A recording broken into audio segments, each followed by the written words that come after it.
Hi, இன்னைக்கு கார்த்திகை தீபம் டே 2. ஆக்சுவலாக நான் கரெக்டாக பிளான் பண்ணதை இன்றைக்கி தான் ஓரளவு எக்ஸிக்யூட் பண்ணேன். ஏன்னா என்னோட பிளான் நிறைய விளக்குகள் வைக்கணும் அப்படின்றது தான் பிளான். ஆனால் நான் ஒரு 47 விளக்கு தான் நேற்று நான் ரெடி பண்ணி வச்சது. பட்டு நான் ஒரு செடிக்குமே விளக்கு வைக்கணும்னு பிளான் பண்ணியிருந்தேன். அப்படின்னு பார்க்கும்போது 40க்கு மேலே நாம் விளக்கு வச்சுருந்துருக்கணும்னு நினைக்கிறேன். அந்த அளவுக்கு செடி இருக்கிறனால ஓகே, பரவாயில்ல, நம்ம நெக்ஸ்ட் டைம் அதை சரியாக எக்ஸிக்யூட் பண்ணலாம். இப்போ நம்மளால் என்ன முடியுதோ இன்றைக்கி அதை பார்ப்போம். அம்மா இப்போது விளக்கு ஏற்றுறாங்கல்ல, இதில் முக்கியமான விஷயம் சொல்ல வேண்டியது என்னென்னா, நேற்றுக்கு நான் 12 கலர் விளக்கை அந்த 12ஐயும் ஒரே டைமில் ஏற்றிட்டனால தான் நிறைய கொலாப்ஸ் நடந்தது. நேத்தியே பார்த்துருப்பீங்க.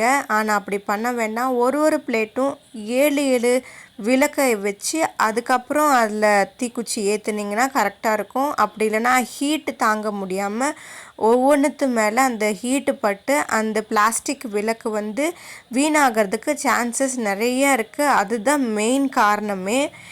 நேத்தி நான் மொத்தம் 36 விளக்கு இருந்ததில்ல, அந்த பிளாஸ்டிக் விளக்கு, அதில் 13 தான் மிச்சம் மீந்ததே. அந்த விளக்கும் சேர்த்து இன்றைக்கி 23 விளக்கு ஏற்றியிருந்தோம். அம்மா கோலம் போட்டாங்க. விளக்கு கோலம் தான் இன்றைக்கும்.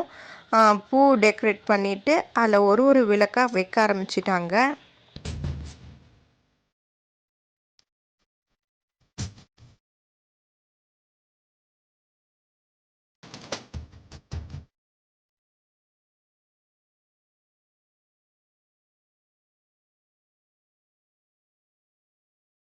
நான் இன்னொரு பிளானும் வச்சுருந்தேன்.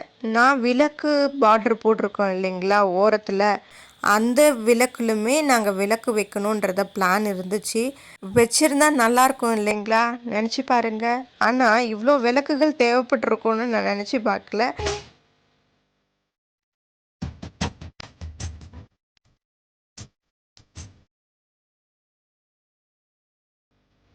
ஏதோ என்னோட கெஸ்ஸிங்கில் ஒரு 47 விளக்குகள் நாங்கள் ரெடி பண்ணோம்.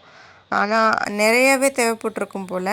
ஓகே, நம்ம அதை நினச்சி ஒரி பண்ணிக்க வேண்டாம். இப்போ என்ன பண்ணியிருக்கோமோ அதை நினச்சி ஹாப்பியாக இருக்கலாம்.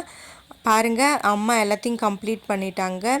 இந்த விளக்குகள், இந்த கோலங்கள் எல்லாம் உங்களுக்கு பிடிச்சிருக்கா அப்படின்றத சொல்லுங்கள். அப்புறம் இந்த கேப்லேயே ஒரு ப்ளூப்பர் நடந்துடுச்சு.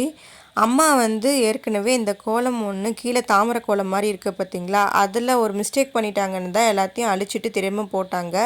அதிலையும் மீறி திரும்பவும் அதில் மிஸ்டேக் பண்ணியிருக்காங்க. அதை நான் கவனிக்கலை, இப்போ தான் நான் கவனிக்கிறேனே. இல்லை என்ன மிஸ்டேக் இருக்குன்றதை நீங்கள் கண்டுபிடிச்சி எனக்கு கமெண்ட் பண்ணி சொல்லுங்கள். இதை நினச்சி சிரிக்கிறதா டென்ஷன் பண்ணுறதானே எனக்கு தெரியல. ஓகே, ஜோக்ஸ் அப்பார்ட், நம்ம இந்த விளக்கை பற்றி பேசலாம். இந்த பிளாஸ்டிக் விளக்கு இருக்குது இல்லைங்களா, இதில் இருக்க டிஸ்அட்வான்டேஜை பற்றி பேசிடலாம். ஏன்னா நான் டிஸ்அட்வான்டேஜ் அப்படின்னு சொல்கிறது என்னென்னா, விளக்கில் நிறைய எண்ணெய் ஊற்றவே கூடாதுங்க. நேற்று நான் நிறைய எண்ணெய் ஊற்றிட்டேன். அதே மாதிரி திரிகளை வெளியில் கொண்டு வராதிங்க. அதிகமாக கம்மியான திரியை வெளியில் தெரிகிற மாதிரி வைங்க. நிறைய விளக்க ஒரே தட்டில் வச்சு ஏற்றி கொண்டு வைக்காதீங்க, தனித்தனியாக வைங்க. ஏன்னா அதுக்கு கொஞ்சம் கேப் இருந்தால் தான் அந்த ஒன்று நெருப்பு பட்டு ஹீட் ஆகி உருகாமல் இருக்கும். நேற்று அதிகமாக திரி வச்சு எண்ணெய் நிறைய ஊற்றி வச்சதில்ல, நல்லா உருகி வீணாக போயிடுச்சு. அப்புறம் நிறைய காற்று இருக்கும் போதும் அந்த நெருப்புகள் அலையுதில்ல இங்கேயும் அங்கேயும், அந்த நேரத்துலையும் அது ஹீட் பட்டு அது உருக ஆரம்பிக்குது. இதுதான் டிஸ்அட்வான்டேஜ். அட்வான்டேஜ் அப்படின்னு சொன்னோன்னா, நல்லா செம்ம 3D எஃபெக்டில் இருக்குது, கலர்ஃபுல்லாக இருக்குது, சூப்பராக இருக்குது, நல்லா மெயின்டெனன்ஸும் சூப்பராக வருது. அதே போல் கம்மியான திரி வச்சு கம்மியான எண்ணெய் ஊற்றி பண்ணணும்னா சூப்பராக இருக்குது. இதில் நம்ம இடையில நம்ம போக முடியாதுங்க. மண் விளக்குனா நம்ம ஏற்றி வச்சுட்டு நம்ம வேலையை போய் பார்க்கலாம். ஆனால் இது அப்படி இல்லை, நம்ம கிட்டவே இருக்கணும். ஏன்னா அதிகமான ஹீட்டு பட்டு உருகிடுச்சுன்னா, அது மற்றதில் தான் பட்டுச்சுன்னா அது ரொம்ப ப்ராப்ளம் ஆகிடும். அதே மாதிரி எண்ணெயும் கீழே அந்த உருகி கீழே வரும்போது யாருன்னா நடந்துட்டாங்கன்னா வழுக்கி விட்டுடும். அதனால் அதை கேர்ஃபுல்லாக பார்த்துக்கணும். இதுதாங்க இந்த அட்வான்டேஜ் டிஸ்அட்வான்டேஜ். அது மட்டும் இல்லாமல் இந்த ரேஞ்சுக்கு இது கிடைச்சது ஓகே தான். ஆனால் சில விஷயங்கள் நம்ம பக்குவமாக பார்த்து இதை மெயின்டைன் பண்ணோம்னா ரொம்ப நாள் நீடிக்கும். நேற்று செம்ம காற்றுங்க, ஆனால் இன்றைக்கி நல்லா சூப்பராக இருந்தது, அமைதியாக இருந்தது. எரியும் போது அதுக்கு டிஸ்டர்பன்ஸ் இல்லாமல் அழகாக அந்த தீபம் எரிஞ்சுது, சூப்பராக இருந்தது பாருங்கள், ரெட் கலரில் அழகாக. ஆனால் எனக்கு மிஞ்சினதே இதில் நேற்று 13 தான். இதில் எனக்கு ஒரு டவுட்டு, மற்ற விளக்கெல்லாம் எரிஞ்சதுக்கு காரணம் என்ன, இந்த விளக்குங்க மட்டும் தப்பிச்சது காரணம் என்ன? ஒருவேளை இதோட பிளாஸ்டிக் நல்லா திக்காக இருந்ததா என்னன்னு எனக்கு தெரியல.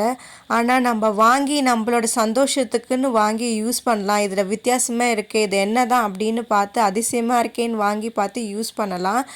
யூஸ் பண்ணுறவங்க ஒன்ஸ் யூஸ் பண்ணிவிட்டு தூக்கி போட்டுடலாம். அப்படி இல்லைன்னா நம்ம இதை பக்குவமாக இப்படி தாங்க பார்த்து தாங்க பண்ணணும். கம்மியானது எண்ணெய், கம்மியான திரி, நெருப்பு வந்து அலையாத அளவுக்கு காற்று அதிகமாக இல்லாமல் இருக்கணும். இதெல்லாமே நம்ம ஃபாலோ பண்ணோன்னா இது நமக்கு நல்ல அழகான ரிசல்ட் தருது. இது ரொம்பவும் அட்ராக்டிவாக இருக்குது. அதனால தான் நான் இதை வாங்கினதுக்கான மெயின் ரீசனே. அழகாக அதே ஷேப்பில் கிளிட்டர் ஆகுது. உங்களுக்கு தெரியுதான்னு எனக்கு தெரியல, ஆனால் எனக்கு நேரில் தெரிஞ்சுது. Green colour, red colour, blue colour எல்லாமே இதே எஃபெக்ட் தந்துச்சு.